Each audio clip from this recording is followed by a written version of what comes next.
Bienvenidos.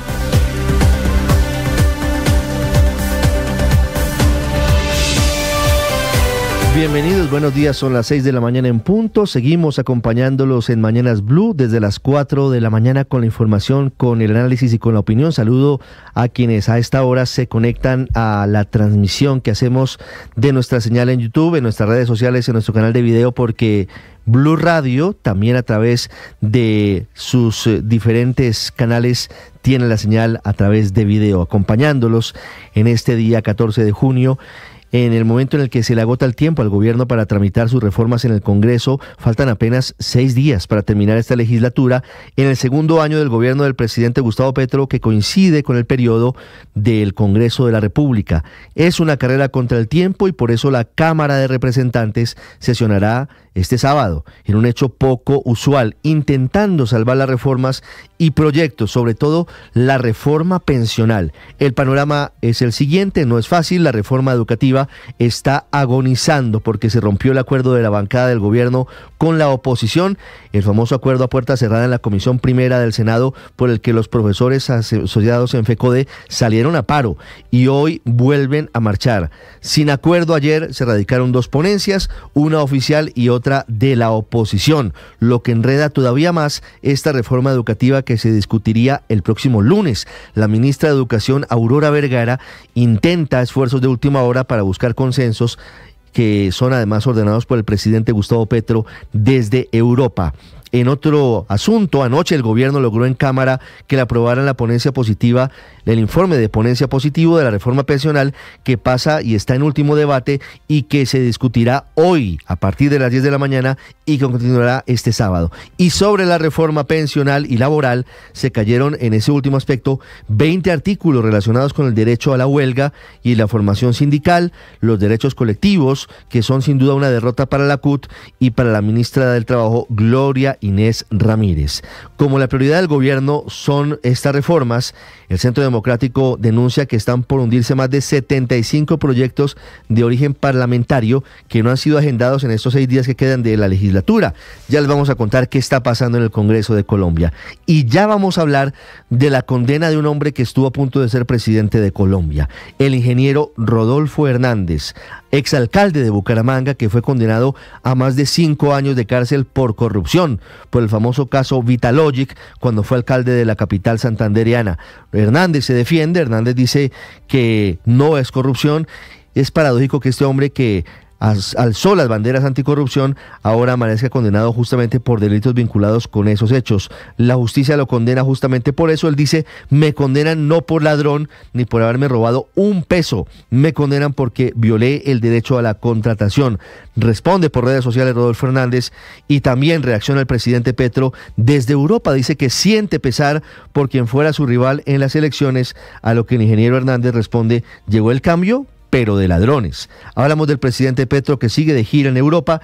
Esta mañana es uno de los invitados principales al foro Paz, Reconciliación y Derechos Humanos en la Universidad Sueca de Defensa. Habla del acuerdo de La Habana, de su proyecto de paz total, y también habla de su idea de traer a niños palestinos para que se recuperen en Colombia, en el Hospital Militar de Bogotá. El presidente viaja este sábado a Suiza, a la cumbre de paz global, en donde se reunirá con el presidente de Ucrania, Volodymyr Zelensky. Hablando de guerra en Colombia, tenemos diferentes hechos que tienen que ver con la violencia. 2.000 desplazados en Policarpa, Nariño, por combates entre el ejército y las disidencias, que anoche atacaron en Mapiripán, Meta, atacaron en Cajibío, Cauca, atacaron en Suárez. En Caldono se decomisaron 900 kilos de explosivos utilizados aparentemente iban a ser por estas disidencias, y el asesinato de un patrullero de la policía en el centro de Cali. En ese ambiente turbulento de violencia al que no hace muchas referencias el presidente Petro, desde Europa se suma la olmedopolítica, que marca un nombre muy importante a partir de ahora vinculado a su matriz de colaboración. Estoy refiriéndome al ministro de Hacienda, Ricardo Bonilla, quien se defendió anoche de una manera muy poco extensa. Dice que él nunca fue ordenador del gasto en la unidad de gestión del riesgo. Olmedo López lleva 4 jornadas completas hablando ante la Fiscalía, y entre los nombres que menciona en esa matriz de colaboración menciona al nombre de Bonilla, vinculado presuntamente en este escándalo. Más de 300 folios ha entregado López en este intento de colaboración con la Fiscalía General de Colombia. En ese contexto de turbulencia, hoy el ministro Ricardo Bonilla, a las 11 de la mañana, dará a conocer el marco fiscal de mediano plazo, que no es ni más ni menos que la hoja de ruta de la economía del gobierno del presidente Petro para los próximos años. Dará a conocer en dónde serán los recortes necesarios por cuenta de la caída en el recaudo tributario, entre otras cosas, y por eso los mercados están muy pendientes de las señales que dé hoy el gobierno a través de esta rendición de cuentas y de este informe. En medio de esta tendencia a la expectativa, se disparó el precio del dólar. Ayer la divisa terminó en 4.148 pesos, un aumento de un solo golpe de 127 pesos. Desde el Huila, el gerente del Banco de la República, Leonardo Villar, destacó el recorte presupuestal que anunció la semana pasada el gobierno. Dice que es una medida responsable. En segundo, les cuento qué está pasando en Europa con la cumbre del G7, con la respuesta muy dura del presidente de Rusia, Vladimir Putin, al congelamiento de activos rusos por parte de ese grupo de las naciones más poderosas del mundo. Y les hablaremos en segundos de la final del fútbol colombiano prevista para este sábado en Bogotá, el partido de vuelta entre Independiente Santa Fe y el Atlético Bucaramanga. Todo listo en Bogotá, todo listo en la capital santandereana para esta final inédita del fútbol de nuestro país. Fin de semana con fútbol, además, porque habrá partido amistoso de la Selección Colombia contra Bolivia antes de la Copa América. Es un gusto acompañarlos como siempre. Algunas lloviznas sectorizadas en Bogotá. Funciona normalmente el Aeropuerto Internacional El Dorado. Hoy es el Día Mundial del Donante de Sangre, para sensibilizar a quienes tienen la posibilidad de donar sangre para contribuir con la salud de pacientes que requieren transfusiones. 6-7 minutos, como siempre es un gusto acompañarlos. Vamos a continuación con lo más importante en el resumen en Voces y Sonidos en Mañanas Blue.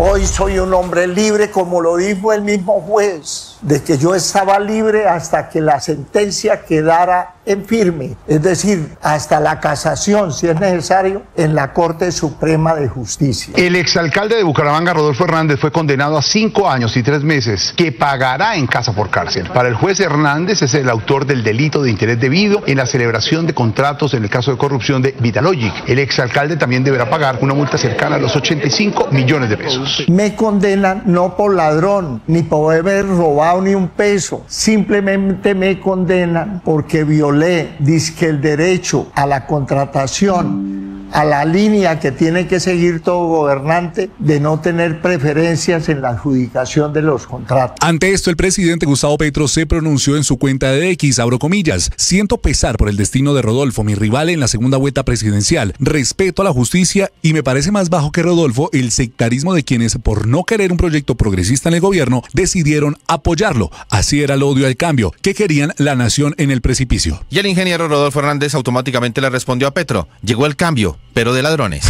El ministro de Hacienda, Ricardo Bonilla, se convierte en otro de los salpicados en este gran escándalo de corrupción en la Unidad Nacional para la Gestión del Riesgo. Fue el mismo Olmedo López quien lo agregó en su matriz de colaboración en su 5º día de interrogatorio en el búnker en Bogotá. El abogado de Olmedo López, José Luis Moreno. Señor Olmedo López ha durado más de 25 horas entregando información, aportando elementos probatorios. Radicamos más de 100 folios de elementos de prueba que están corroborando nuevos hechos que no tenía conocimiento la Fiscalía y que tampoco conoce el país. A la salida del Congreso, el ministro de Hacienda, Ricardo Bonilla, en declaraciones a la FM, dijo que él no es el ordenador de gasto de la Unidad Nacional de Gestión de Riesgo. Yo no soy ordenador del gasto en la unidad de riesgo.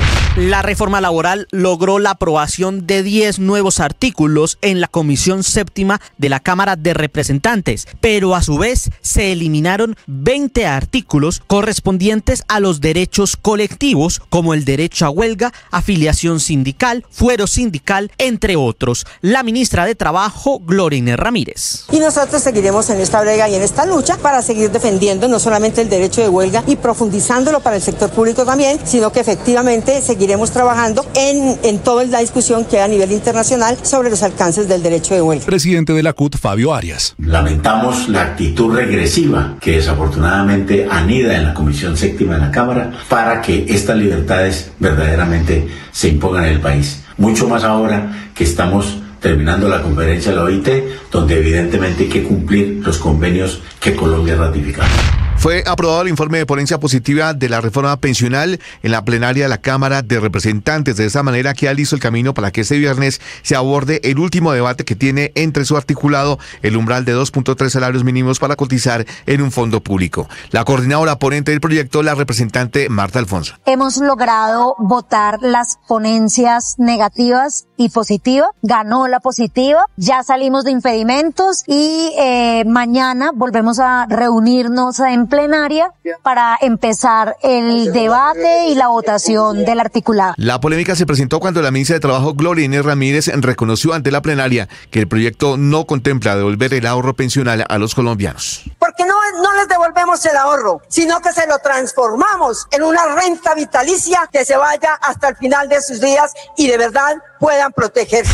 Se rompió el acuerdo entre la oposición y el gobierno para sacar adelante la reforma educativa. A última hora, la bancada del Pacto Histórico y los opositores presentaron dos ponencias, una recogiendo los acuerdos a los que habían llegado en la llamada enmienda y la otra recogiendo la ponencia del gobierno del debate en comisión primera. El senador por Cambio Radical, David Luna. Radicaron una ponencia con anterioridad que no contemplaba ninguno de los acuerdos y que solo respondía a la presión del paro o de la huelga. La senadora por el Pacto Histórico, María José Pizarro. No fue posible, hay 3 puntos frente a los cuales fue muy difícil ponernos de acuerdo. Por un lado, la evaluación docente, por otro lado, la preponderancia de la financiación pública, es decir, de los recursos de los colombianos y las colombianas para la educación pública en nuestro país y finalmente, pues por supuesto, la educación terciaria. Bogotá activó el dispositivo de seguridad para la final del fútbol colombiano. 2.500 policías se desplegarán para garantizar la tranquilidad en medio de esta fiesta deportiva. Brigadier General José Daniel Gualdrón Moreno. Estos dispositivos electrónicos nos van a permitir reconocimientos faciales y también dispositivos electrónicos con identificaciones de huellas dactilares en enlaces con la registraduría y las bases de datos. Minutos de pánico y terror vivieron los más de 3.000 habitantes del corregimiento de Madrigal en la zona rural de Poliquerpa tras los cruentos combates que se registraron por más de 6 horas entre guerrilleros de la columna Franco Benavides de disidentes de las FARC y unidades de la Brigada 23 del Ejército. Nuevamente habitantes de Cajibío y Suárez vivieron momentos de angustia por ataques simultáneos de las disidencias de la FARC contra estaciones de la policía. Desde las 8 de la noche, la comunidad del corregimiento del Carmelo, zona rural de Cajibío, reportó ataques contra la estación con ráfagas de fusil y explosivos, al parecer lanzados desde drones. Hubo un apagón en el pueblo durante el hostigamiento que terminó cuando los policías recibieron apoyo de aviones de la Fuerza Aérea. Durante la noche del jueves también se reportó un ataque contra la estación de policía del municipio de Suárez, que no dejó víctimas, tampoco heridos. La policía ubicó en las últimas horas un furgón acondicionado con explosivos en la vereda Pajarito, en el municipio de Caloto. Coronel Giovanni Torres, comandante de la Policía del Cauca. Logramos la incautación de 9 cilindros de 100 libras, 5 cilindros de 40 libras, 900 kilos de ANFON, 200 metros de cordón detonante y 14 estopines eléctricos. El patrullero de la policía, Iván Fernando López, fue asesinado en el centro de Cali en el momento en el que estaba manejando una camioneta de alta gama. De acuerdo con el reporte preliminar, fue interceptado por varios hombres armados que se desplazaban en una motocicleta. La policía ya está investigando lo que sería un presunto caso de sicariato. La paz es más revolucionaria. Entonces la paz potencia la humanidad, potenciar la humanidad, potencia la transformación.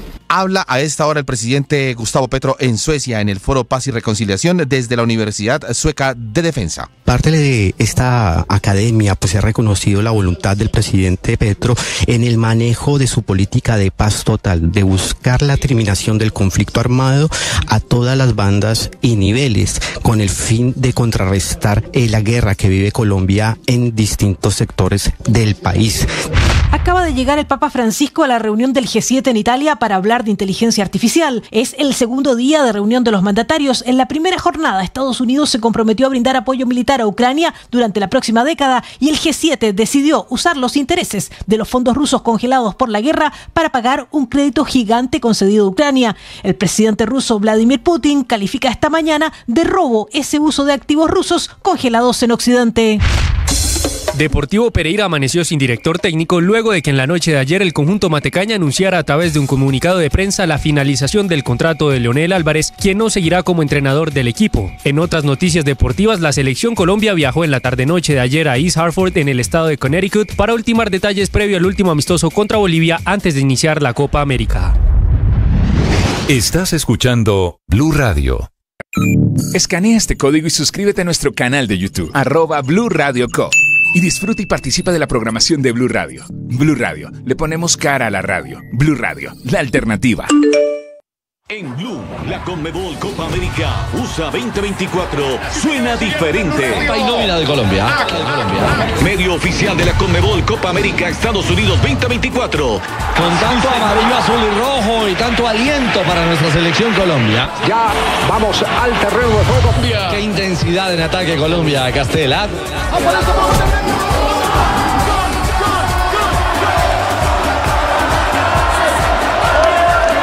Disfruta de partidos y las últimas jugadas en Blue.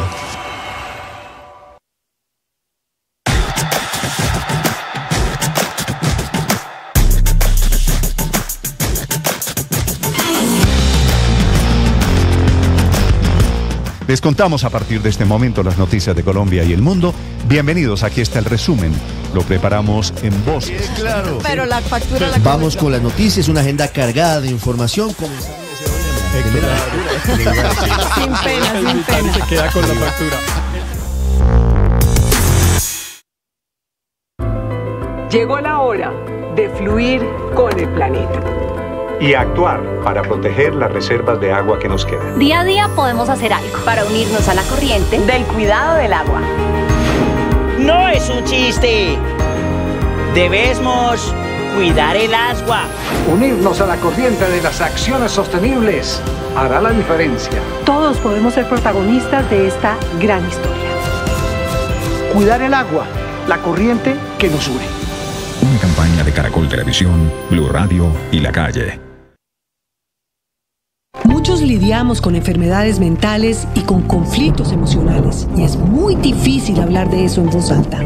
Soy María Elvira Arango y los invito a escuchar Qué Locura, historias reales de lo que no se habla, con testimonios conmovedores y con expertos y especialistas. Escúchenos, este es un lugar seguro. Este podcast es impulsado por porquequieroestarbien.com, el programa de salud mental de la Fundación Santo Domingo. La producción es de La No Ficción y Boombox de Caracol Televisión. Encuentre todos los episodios del podcast en boombox.com o en su plataforma Esta de audio es favorita. Blue Radio, la alternativa. Sigue siendo muy tensa la situación entre Europa y Rusia, lo que ha ocurrido con el congelamiento de activos que autorizó el G7 desde su cumbre muy cerca de Bari, de los bienes rusos en bancos europeos, causa un terremoto que ya tiene reacciones en el Kremlin. Hay una declaración que hace minutos hizo el presidente Vladimir Putin desde Moscú. Lo último en torno al G7 que sigue reunido hoy y lo último en torno a la durísima reacción desde Rusia. En Londres, Silvia Carrasco. Sí, Ricardo, esto era una noticia anunciada que el G7 iba a tomar esta decisión, pero claro, no se había hecho completamente público ni se había firmado, por lo tanto la respuesta ha venido hoy por parte del presidente Vladimir Putin. Desde el comienzo de la guerra, por allá por febrero de 2022, lo que se decidió fue congelar unos 300.000 millones de euros que tenía el Banco Central ruso invertido depositados en bancos europeos. En ese momento la Unión Europea y el G7 decidieron congelar esos fondos. ¿Qué es lo que decidió ahora? Después de 2 años de guerra, había habido muchas dudas si hacerlo o no. Finalmente el G7 apoyó que darle un crédito a Ucrania de $50.000 millones y garantizarlo con los intereses de esos activos rusos congelados en Occidente. Lo que ha dicho la primera ministra Giorgia Meloni, que no es una incautación, sino que son fondos que están bajo la jurisdicción europea y que por lo tanto pueden tomar estas decisiones. ¿Qué es lo que dice esta mañana el presidente Vladimir Putin?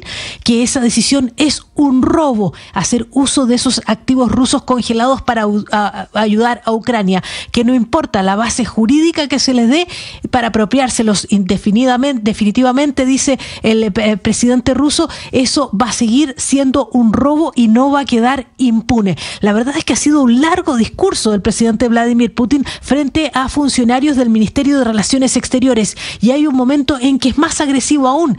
Dice que la Unión Europea, que los países occidentales, que Estados Unidos están aventurándose en una zona muy peligrosa. Escuchémoslo. Эгоизм и высокомерие западных государств привели к нынешнему крайне опасному состоянию дел. Мы подошли ¿Qué es lo que está diciendo ahí el presidente Putin? Dice que el egoísmo y la arrogancia de los estados occidentales han llevado a la actual situación a una situación extremadamente peligrosa. Dice, nos hemos acercado inaceptablemente a un punto de no retorno. Los llamados a infligir una derrota estratégica a Rusia, que tiene el mayor arsenal de armas nucleares, demuestran el extremo aventurismo de los políticos occidentales. O sea, está amenazando el presidente Vladimir Putin con llegar a una guerra nuclear. Dice, o no comprenden la magnitud de la amenaza que ellos mismos crean, o simplemente están obsesionados con la creencia en su propia impunidad y en su propia exclusividad. Dice que ambas cosas pueden resultar en una tragedia. Es un extenso discurso del presidente Vladimir Putin lleno de amenazas, diciendo que la decisión que han tomado en el G7 es un robo y que además están presionando a Rusia para llevarla a una derrota estratégica, pero que no se dan cuenta que están amenazando a un país que tiene uno de los mayores arsenales nucleares del mundo. Son las amenazas del presidente Vladimir Putin en una guerra que por ahora no parece tener fin, Ricardo. Silvia, gracias. 6:22. Y mientras tanto, el presidente ucraniano Volodymyr Zelensky de gira por Europa,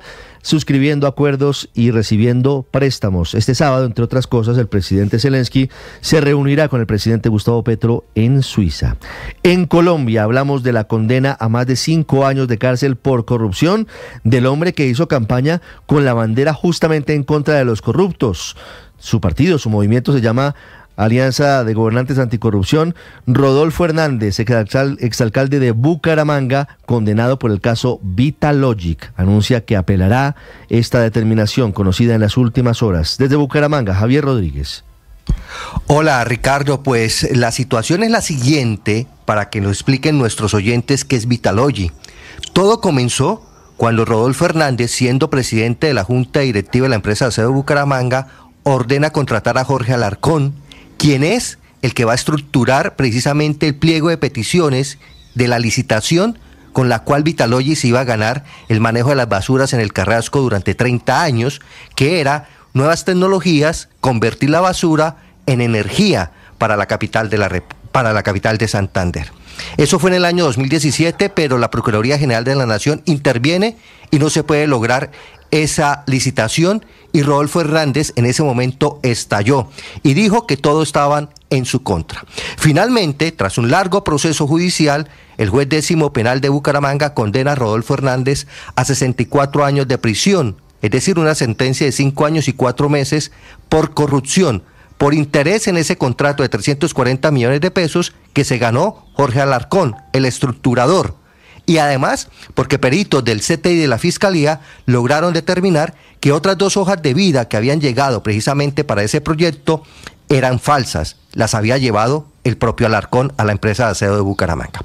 Pero a esto se le suma otro tema. Es el interés que tenía precisamente la familia de Rodolfo Hernández en este millonario contrato de las basuras. Su hijo, Luis Carlos Hernández, firmó un contrato de corretaje o de lobby con directivos de Vitalogic y la Notaría Novena de Bucaramanga, a solamente 2 cuadras donde vive Rodolfo Hernández actualmente. Ese mismo contrato de corretaje lo firmó Jorge Alarcón, quien estaba contratado en la empresa de aseo de Bucaramanga para hacer el pliego precisamente de la licitación que se iba a ganar esta multinacional para el manejo de las basuras de la capital santandereana y su área metropolitana. Rodolfo Hernández ha manifestado que apelará a esta decisión y dice que todo está en su contra y que en ningún momento se robó un solo peso, porque él dice que estuvo en la alcaldía de Bucaramanga manejando más de 5 billones de pesos durante 4 años, pero ahora lo van a condenar por un error. Me condenan no por ladrón, ni por haber robado ni un peso. Simplemente me condenan porque violé, dizque el derecho a la contratación, a la línea que tiene que seguir todo gobernante de no tener preferencias en la adjudicación de los contratos.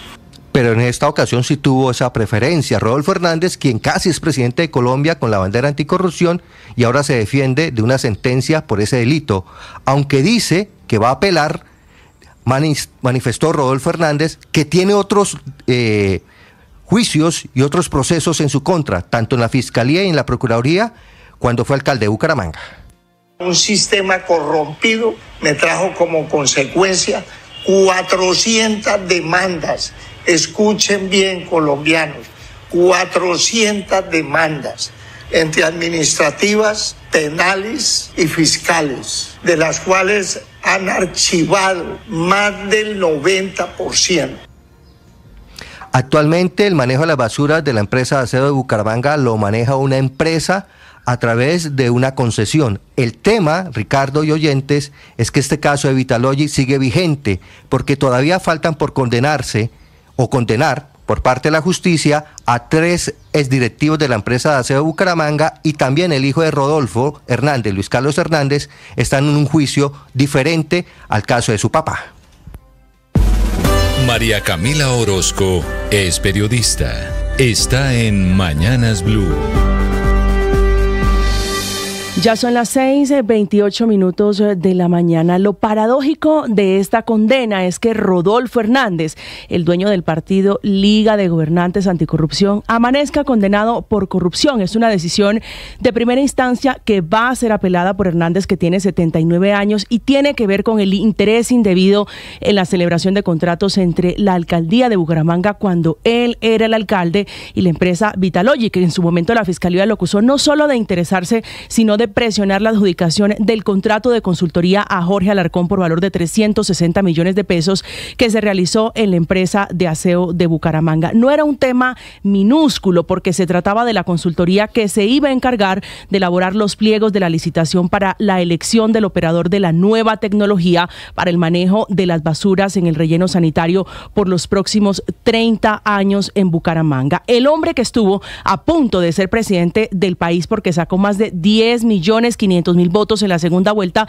fue sentenciado a 5 años y 3 meses de prisión, que deberá pagar en su casa por su grave condición de salud, aunque él insiste que va a ir incluso, si es necesario, en sede de casación a la Corte Suprema de Justicia. La condena, que Hernández insiste que no es por corrupto o porque se haya robado un peso, sino porque violó alguna norma de contratación, es el que motiva un mensaje del presidente Gustavo Petro, diciendo que siente pesar por el destino de su rival en la campaña por la presidencia y criticando, llamando sectarios a quienes lo apoyaron a Rodolfo por no querer un proyecto progresista en el gobierno nacional. Al presidente Petro, que publique el lamento con queja, acompañándolo de una foto donde se ve a Rodolfo Hernández junto a Sergio Fajardo y Jorge Robledo, se le olvida, y hay que recordarle que él también se reunió con Rodolfo Hernández y que hay fotos muy sonrientes y abrazados, y que él mismo, el propio presidente Petro, invitó en varias oportunidades al hoy condenado por corrupto Rodolfo Hernández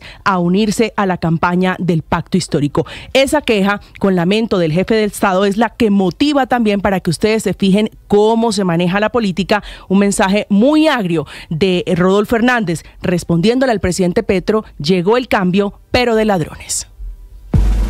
Camila Carvajal es periodista. Está en Mañanas Blue.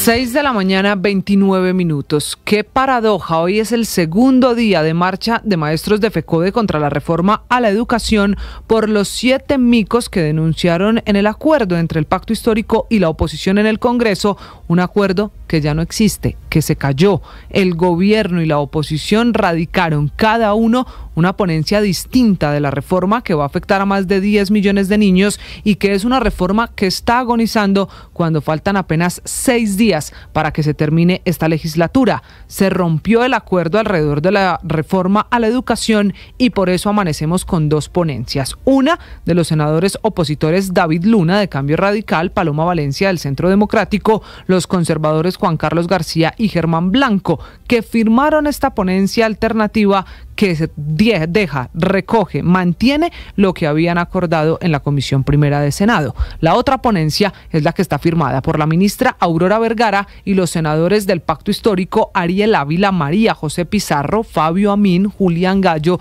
también Clara López y Carlos Benavides. Esta es una ponencia en la que se eliminó lo que habían pactado en esa reunión a puerta cerrada, porque al final el gobierno y el Pacto Histórico están cediendo totalmente a los reclamos de FECODE, el sindicato de maestros que esta mañana vuelve a las calles. Por eso eliminaron el parágrafo que establecía la evaluación de los docentes según el resultado de los alumnos en pruebas como las PISA. También se eliminó el artículo que establecía la educación terciaria como derecho fundamental y revivió el artículo que establece que la financiación de la educación superior será pública mayoritariamente, entre otros temas. Pero las ponencias tienen puntos en común. Por ejemplo, mantener la oferta educativa primaria y también pública y privada, garantizar la autonomía financiera y universitaria y la del SENA como un punto en el que se lograron encontrar gobierno y opositores. Al final, esta reforma a la educación del gobierno tiene el tiempo en contra. Comenzará su debate el próximo lunes, día que los maestros de FECODE harán la que han llamado Gran Toma por Bogotá, y quedará así en manos de ese debate el lunes el futuro de esta reforma, porque se está acabando el tiempo. Está por terminar el segundo año legislativo del gobierno Petro en el Congreso y con 2 ponencias, una oficial y otra alternativa de la oposición, es posible que no alcance el tiempo, que no se alcance a debatir y que esto se hunda. Paola Ochoa es periodista. Está en Mañanas Blue. 6 de la mañana, 32 minutos. A la palestra hoy el ministro de Hacienda, Ricardo Bonilla, quien a las 10:45 de la mañana va a presentar el marco fiscal de mediano plazo, documento esperadísimo por inversionistas, prestamistas, mercados y calificadoras de riesgo, pues contiene las cuentas, matemáticas y proyecciones más importantes del Estado colombiano.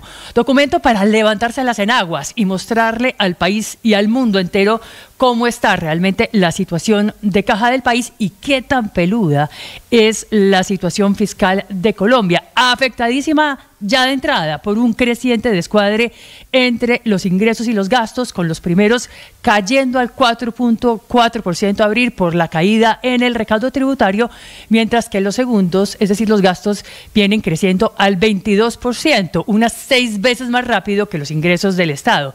Despiporre que deberá quedar hoy claro en el marco fiscal de mediano plazo, así como también el recorte necesario al presupuesto de este año para enderezar el caminado y para cumplir con la regla fiscal, que según lo establecido en el plan financiero no puede ir más allá del 5.3% del Producto Interno Bruto en ese déficit fiscal, o de lo contrario, se pone en entredicho la capacidad del gobierno colombiano para honrar sus deudas, lo cual podría, claro, meternos en problemas con inversionistas y financiadores y conducir eventualmente a una reducción de la calificación soberana, es decir, ponernos a pagar más intereses por la plata que se pide prestada, una deuda que hoy ya se come el 23% del presupuesto general de la nación, es decir, que una cuarta parte se va pagando obligaciones financieras del Estado colombiano, razón de muchísimo peso para cumplir con la regla fiscal y tenerle que pasar tijera al presupuesto general, un tijeretazo que según distintos bancos y centros de pensamiento debería estar entre los 32 y 38 billones de pesos, ni más ni menos que entre un 60 y un 90% más que lo calculado a ojo por el ministro de Hacienda, quien a mano alzada habló de un recorte necesario de 20 billones de pesos que obligaría a todas las carteras a recortar su presupuesto en un 5.6%. Estás escuchando Blue Radio. Escanea este código y suscríbete a nuestro canal de YouTube, @Blue Radio Co. Y disfruta y participa de la programación de Blue Radio. Blue Radio, le ponemos cara a la radio. Blue Radio, la alternativa. Aunque les digan que papas hay en el supermercado, en las plazas, en todas partes, buenos papás hay poquitos, pero vilipendiados, aunque no les den regalos, aunque no se acuerden de ustedes. Feliz Día del Padre a todo aquel que es papá. Qué cosa tan berraca en el mundo y qué oficio tan difícil.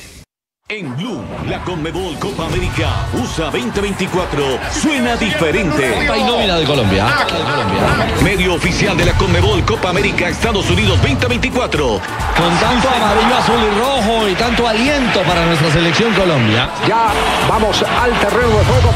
Qué intensidad en ataque Colombia, Castela.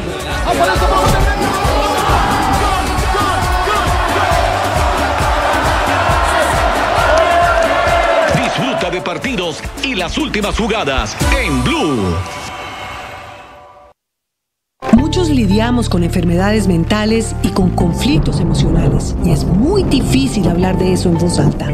Soy María Elvira Arango y los invito a escuchar Qué Locura, historias reales de lo que no se habla, con testimonios conmovedores y con expertos y especialistas. Escúchenos, este es un lugar seguro. Este podcast es impulsado por porquequieroestarbien.com, el programa de salud mental de la Fundación Santo Domingo. La producción es de La No Ficción y Boombox de Caracol Televisión. Encuentre todos los episodios del podcast en boombox.com o en su plataforma de audio favorita. Boombox Podcast, un mundo por escuchar. Boombox.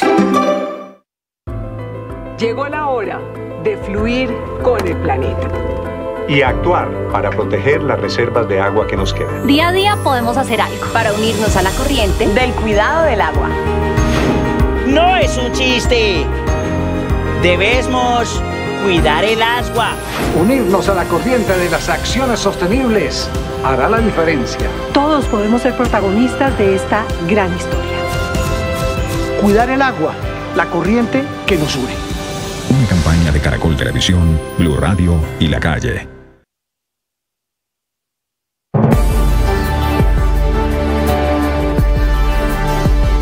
Esta es Blue Radio, la alternativa. Son las 6:36, es viernes. Padre Linero, buenos días. Buen día, Ricardo, como siempre. Estoy con los zapaticos blancos. Y con la camisa de tigre. Ah, claro. ¿O de jaguar o eso de qué? No, ahí sale mi ser afro. Mi ser afro atigrado. Aflora ahí. 6:37. Ay, hombre, padre, ¿de qué hablamos hoy? Ayer recé todos los rosarios, ¿se vio? Porque viniendo para Bogotá. Viniendo para Bogotá, el regreso, esa vaina parecía un mapale. Y yo con el rosario en la mano. Ahora lo baila, pero no me lo imagino anoche. No, allá era abrazadito así con el rosario. Con el rosario. Y la gente gritaba. Muy difícil salir de Miami. Sí, ayer hubo mucha lluvia, muchas tormentas, una situación difícil de meteorología en la costa este de Estados Unidos, en particular en la Florida. Padre, por fortuna usted ya está con nosotros. Sí, ya estoy aquí. Me hace falta. Oye, ¿de qué hablamos hoy? ¿Sabes qué me impresionó? No sé si Ricardo Orrego vio eso es que una clase, un discurso de Roger Federer. Uno que lo vio jugar, uno dice, todo es talento, ¿verdad? Y él insistiendo, sí, es talento, pero disciplina, esfuerzo. Y yo creo que hay que reivindicar eso, porque a la gente a todos se nos olvida que no basta con el talento, que hay que meterle trabajo. No, es que Roger Federer hablando de disciplina. Yo que creí que era el que él se levantaba y ¡tac! Ah, sí, ¡tac! No, hombre. ¡tac! Porque es que, Richie, mire, dime que no, Rego, dime que no parecía extraterrestre. Además, en el traje estaba vestido de toga, estaba togado de negro y blanco, en un análisis muy pausado. Padre, buenos días a todos, buenos días. Y muy reflexivo. Yo creo que es la madurez, primero, del más grande, o sea, de una leyenda del deporte mundial y el más grande en la historia del tenis. lo pongo en la mesa, a Roger Federer, y además el ser, ¿no? La persona en la que se convirtió, el símbolo que ha representado y la imagen que genera para las nuevas generaciones en su país, pero también en el mundo entero. Pero fíjese lo que dicen los pensadores, padre. El éxito, no recuerdo exactamente quién lo decía, tal vez uno de los grandes físicos de la historia, pero no me atrevo a decirlo para no embarrarla, pero lo confirmo en segundos. El éxito es 1% de inspiración y 99% de transpiración. Claro. Ahí está. Es un poco en línea de lo que usted dice, de lo que hablamos dice de talento y Roger disciplina. Federer. Así es, 6:39 minutos. Don Ricardo Rego en Deportes. Tenemos menú amplio de fútbol que comienza desde hoy y que no termina por lo menos en las próximas semanas. No, esto arranca y no para. Ricardo, la verdad es eso, es esa. Y si nos apelamos al concepto de Federer, a ver y qué tanto talento encontramos hoy. Se abre un libro y un semestre cargado de deportes. Y la primera competencia que aparece en el escenario se llama Eurocopa. Hoy comenzará en Múnich con el juego entre Alemania y Escocia, la disputa de la Euro 2024. Les vamos a contar detalles del juego inaugural de un balón que, ojo, puede revolucionar la estructura tecnológica del fútbol en el planeta. Bueno, 10 ciudades, 10 estadios, todas las estrellas europeas en acción. Pero en paralelo tendremos pisada mañana de nuestra selección Colombia, Precopa América en los Estados Unidos. Ya la selección está en Hartford, en Connecticut, para enfrentar a Bolivia, porque esto también ya huele a Copa América, se nos viene a partir del 20 de junio. Y, por supuesto, el palpitar de dos ciudades, Bogotá, la hinchada de Independiente Santa Fe, y Bucaramanga, tras el sueño de su primera estrella. Así que estamos cargados, porque mañana tendremos campeón del fútbol profesional colombiano. En segundo, los deportes, en segundo, el padre Linero. Padre, la frase es de Thomas Alva Edison, ni más ni menos. Del que intentó muchas veces su invento, pero al final lo logró. Logró inventar la bombilla. El fundador, ni más ni menos, de una de las compañías más importantes, incluso hoy en el mundo, General Electric. El éxito es 1% inspiración, 99% transpiración.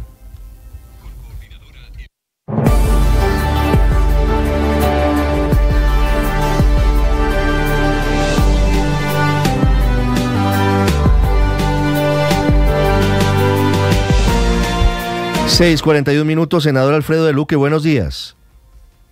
Y a Ricardo, buenos días a toda la audiencia. El senador de Luque, del departamento de La Guajira, del partido de la U, es uno de los ponentes de la oposición de la reforma a la educación, de la famosa ley estatutaria, que hasta hace pocas horas parecía tener el camino muy fácil para salir adelante y convertirse en ley de la República.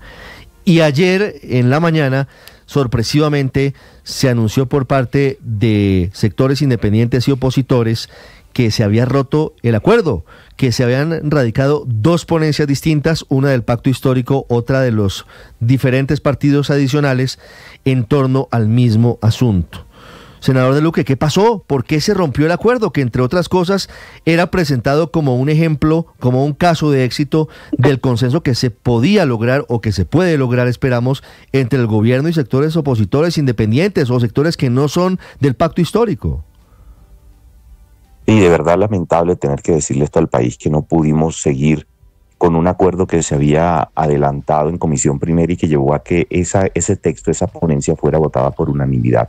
¿Qué pasó, Ricardo? Mira, nosotros fuimos designados como ponentes del proyecto de ley estatutaria.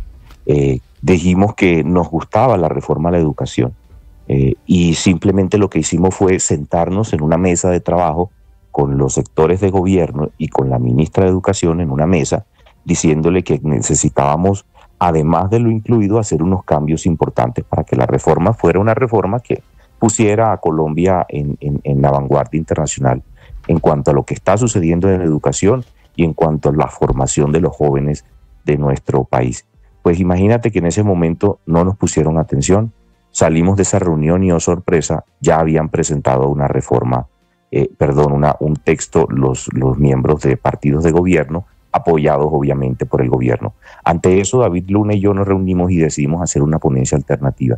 15 días pasaron entre ese hecho hasta que nos tuvieron que llamar del gobierno, porque se dieron cuenta que no tenían los votos, a sentarnos a trabajar un texto que fuera conciliado, porque al principio no querían conciliarlo, no querían llegar a acuerdo con nosotros. Cuando se dieron cuenta que no tenían los votos, pues se sentaron con nosotros y logramos este texto conciliado que fue anunciado con bombos y platillos, porque sencillamente era un ejemplo, porque sencillamente tenía los comentarios de la Asociación de Universidades. ¿Eso pasó esta semana, senador?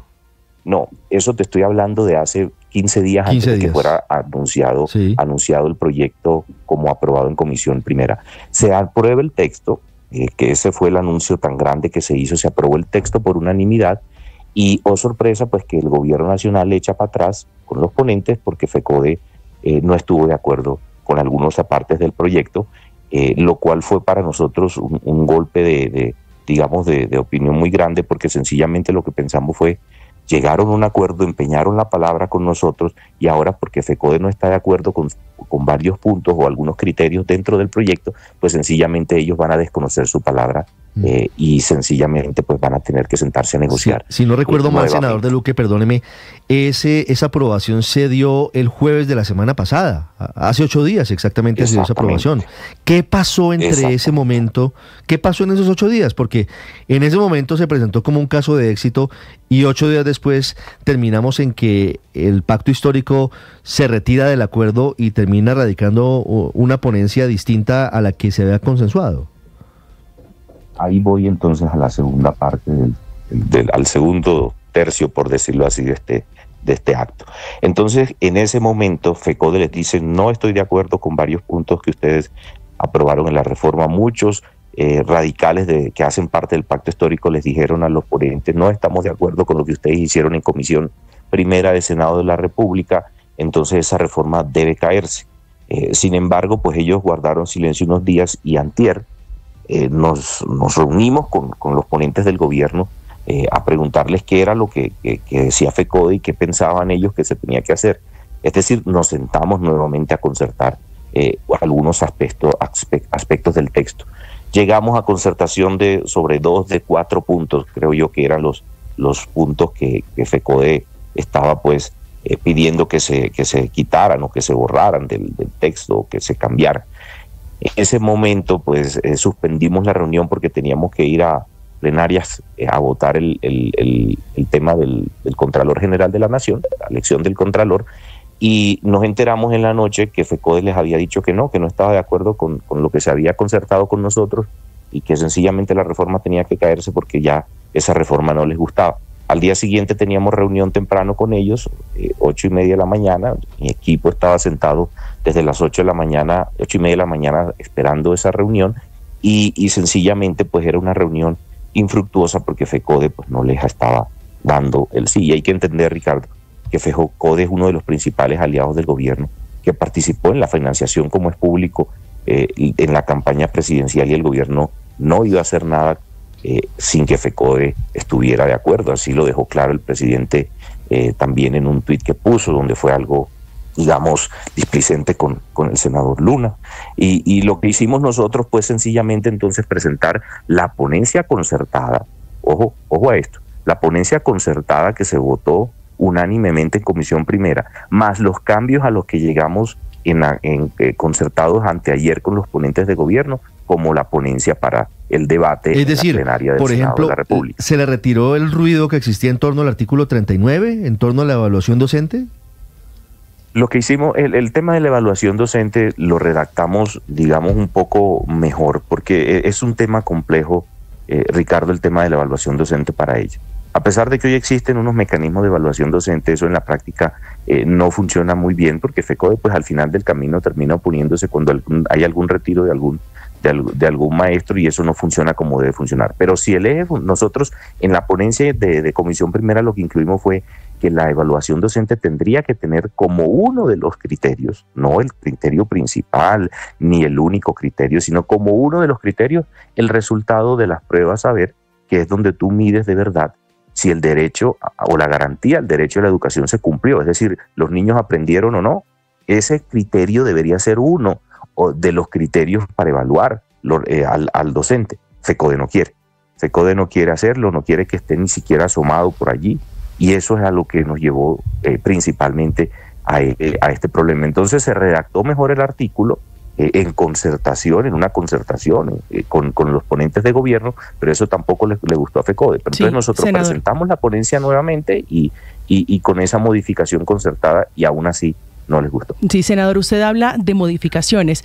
Aparte de lo que usted dice que se cambió, de lo que se modificó, ¿qué otra cosa tuvo cambios después de la concertación de ustedes con el gobierno?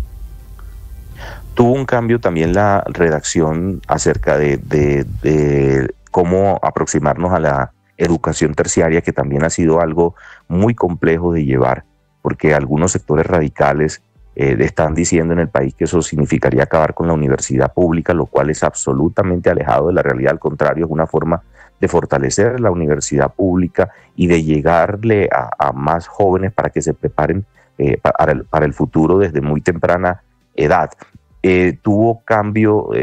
Tuvieron un cambio también en cuanto a que se eliminó en el carácter mixto de la educación, que fue una batalla también, porque en el artículo quedó que la educación era pública, privada y también podría ser mixta. No les gustó tampoco a muchos sectores radicales esa palabra mixta, por lo cual nosotros accedimos a que se eliminara del texto también.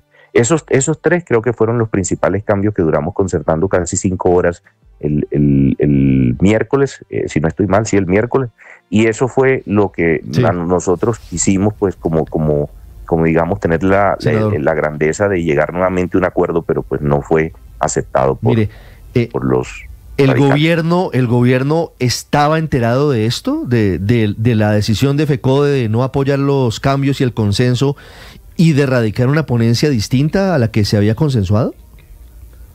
Pues nosotros siempre hemos pensado que eso siempre fue como el plan inicial de que la reforma no siguiera adelante porque no les gustaba. Y eso, ¿sabe cómo se demuestra, Ricardo? Sencillamente así. Si ellos hubieran querido seguir con los acuerdos, hubieran hecho lo que nosotros hicimos, radicar una ponencia que fuese el texto unificado, concertado y apoyado por unanimidad en la Comisión Primera, como fue el acuerdo. Esa fue la palabra empeñada del gobierno y los ponentes de gobierno, más las modificaciones que hicimos el miércoles, pero no hicieron así, casi que volvieron al texto. Radicaron el texto inicial. Ahora es casi que es el texto que se aprobó en Cámara de Representantes, es decir, desconocido completamente el acuerdo. Sí. Senador De Luque, una última pregunta. ¿Cómo están las cargas hoy políticamente en torno al texto del proyecto? Hoy, ¿el gobierno tiene las mayorías para aprobar su ponencia o usted cree que definitivamente podría aprobarse la de ustedes? O bueno, hay otra opción, y no sé si se alcanzó a radicar una ponencia de archivo del proyecto, que es un riesgo también latente de la posibilidad de que se hunda la iniciativa.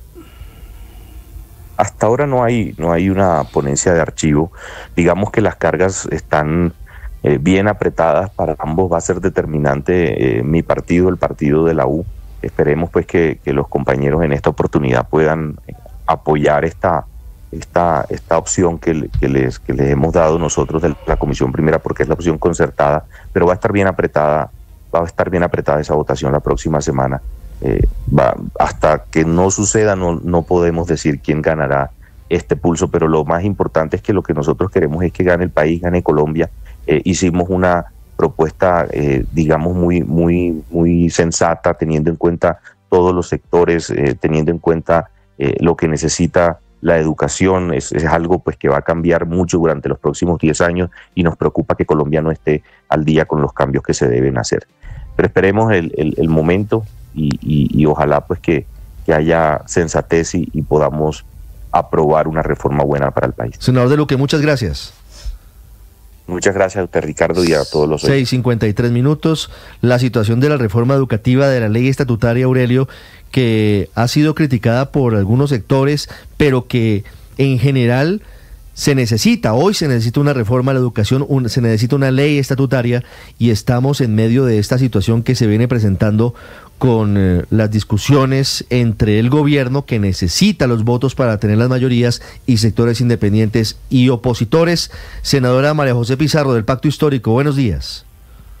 Muy buenos días, Ricardo, ¿cómo estás? Un saludo para ti, para toda la mesa de trabajo y para todos los oyentes, un gran abrazo. Senadora, ¿qué pasó? ¿Qué pasó en estos últimos 8 días? El jueves pasado había una voz de celebración, si me permite, o de optimismo en torno al consenso alcanzado entre sectores del gobierno, incluso el gobierno, el Ministerio de Educación y partidos independientes opositores sobre el texto para aprobar la reforma a la educación, la ley estatutaria.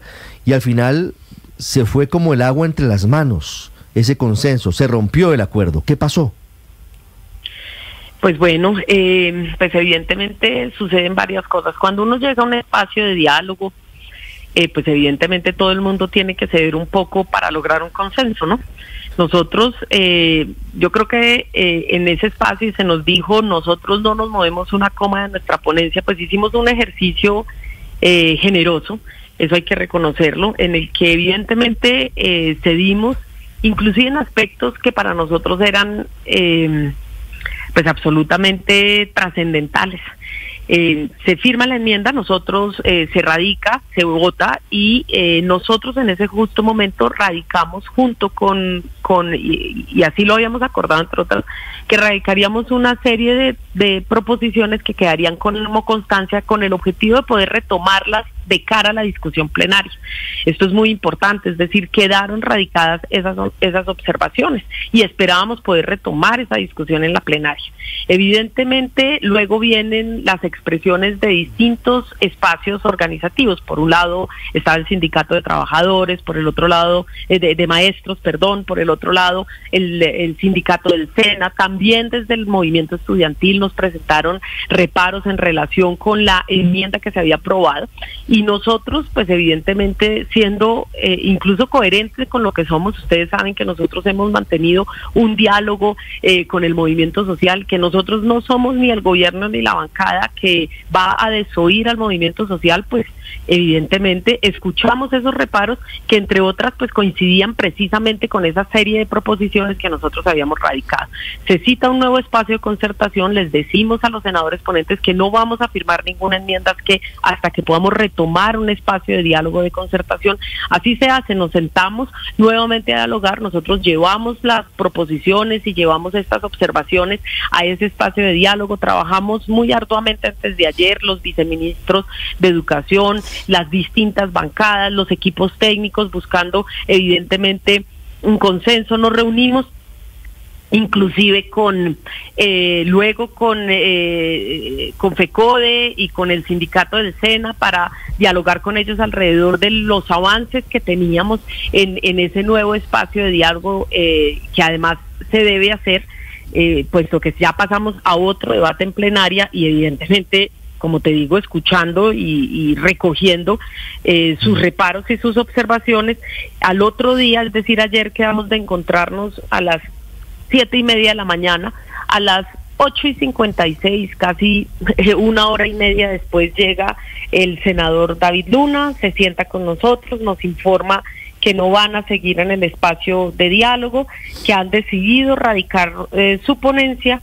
Nosotros les informamos que entonces haremos lo propio, entendemos que pues no quieren seguir en el espacio de diálogo,